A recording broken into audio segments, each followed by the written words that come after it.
What was the real purpose for our removal of Nicolas Maduro in Venezuela? And why on earth are we helping the government of Javier Milei in Argentina with their economic problems when our own domestic issues are so daunting?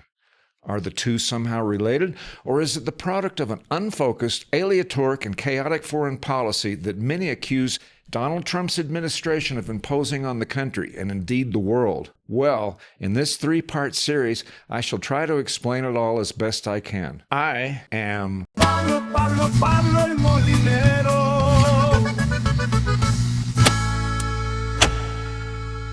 Unless you've been in a coma for the last month, then you probably know that the United States Special Ops Team, Delta Force, snatched Venezuelan dictator Nicolas Maduro and his wife Celia Flores from their bedroom deep in the confines of Fort Tiuna in Caracas. Now they must face charges in a Manhattan courtroom for their ties to drug cartels and for terrorism. Whatever anyone may think of the legal ramifications of the raid, no one can deny that from a military point of view, it was a spectacular success. Also well known among political junkies, but less so with the normal people, is that the United States offered a $20 billion currency swap for Argentina, along with securing an additional $20 billion credit line in order to shore up support for President Javier Milei's Freedom Advance Party in that country's midterm elections. I'll explain more about that later. So, how are the events in these two countries at opposite ends of the South American continent related, if at all? The link, if I may reduce it to a single word, is China. China, mostly through its program known as the Belt and Road Initiative, has made inroads into more than 20 Latin American and Caribbean nations. These include Chile, Bolivia, Uruguay, Peru, Ecuador, and Colombia, as well as Venezuela and Argentina. Venezuela is by far the largest recipient of Chinese aid in Latin America and currently has a debt of some $60 billion with China. In 2023, China designated Venezuela as an all-weather strategic partner. That is China's highest diplomatic designation, reserved for its most important political allies in the world. Argentina, under the Peronista rule of Alberto Fernandez, was seeking to expand ties with China. They were already closer to Beijing than they were to Washington. In fact, that government had sought membership in the alliance known as BRICS, a group of nations including Brazil, Russia, India, China, and South Africa.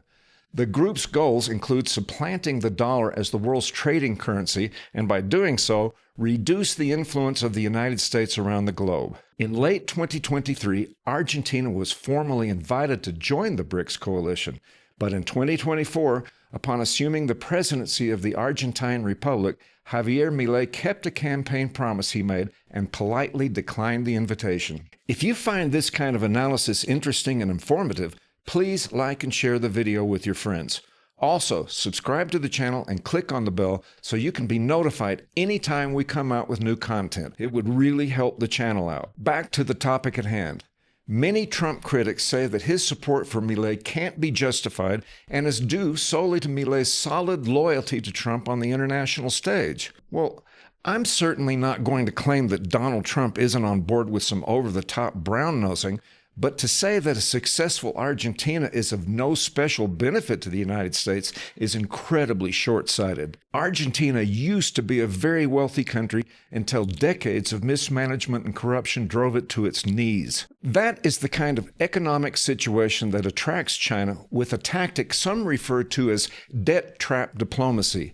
The most iconic example of that strategy is the Hambantota port in Sri Lanka. In 2008, Sri Lanka borrowed heavily from China to finance a deep water port in Hambantota, a facility that some said the country didn't need and couldn't afford. After Sri Lanka predictably defaulted on the loans faster than you could say, "Bob's your creepy uncle," China owned a port on the Indian Ocean just south of their rival India. Venezuela paid their debt with cheap oil and by being ideologically opposed to the United States. Argentina was so desperate with runaway inflation that approached 120% annually that who knows what China might have been able to obtain in compensation for the default on that obligation. Milei has already enjoyed some success in that country by stabilizing the peso and reducing inflation to less than one-third of what it was. And of the $20 billion currency swap Washington offered him, He only used $2.5 billion, which he has already paid back in full,